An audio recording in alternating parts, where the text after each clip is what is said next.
À bord de ces pirogues, des experts venus des 5 continents du globe.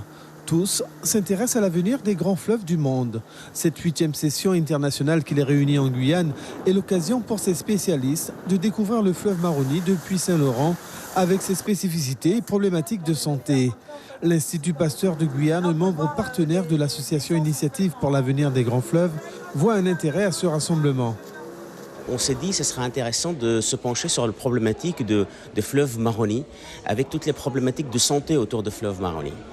Donc, à partir de là, on s'est dit il y a un ensemble des acteurs en Guyane qui travaillent sur le fleuve, et pourquoi pas de les réunir avec notre groupe et apporter une réflexion pour l'avenir de ce fleuve en Guyane. Séance de travail à la résidence du sous-préfet de Saint-Laurent-du-Maroni.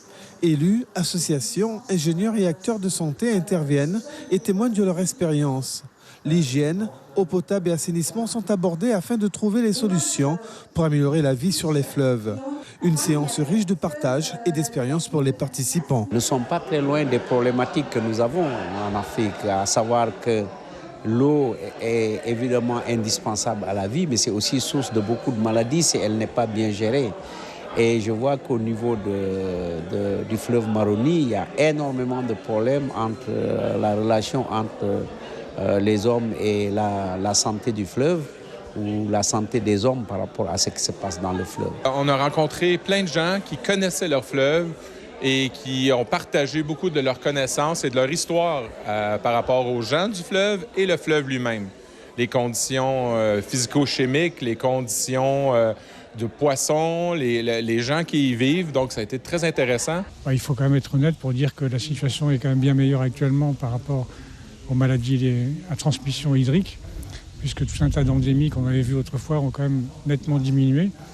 Et c'est un combat permanent, puisque si on n'a pas d'assainissement correct et d'accès à l'eau potable, il y a tout un tas de maladies qui perdureront. Si l'objectif de cette session internationale est d'observer les liens qu'il y a entre un fleuve et la santé des hommes qui y vivent, les sujets et problématiques évoqués restent universels pour les membres du comité des fleuves. Nous nous rendons compte que tous les fleuves rencontrent finalement le même type de problème, à des échelles plus ou moins importantes selon les pays et selon les cultures. Mais à chaque session, cette 8e session en est encore la preuve.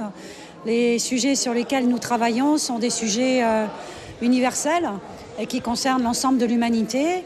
Et notre combat est de reconnaître que les fleuves font partie, je dirais, de cette nécessité que nous avons de lutter contre le changement climatique et le non-respect de notre environnement. Et le Maroni n'y échappe pas. Après une semaine de travail, l'IAGF consacrera la matinée du 19 avril à la restitution des travaux.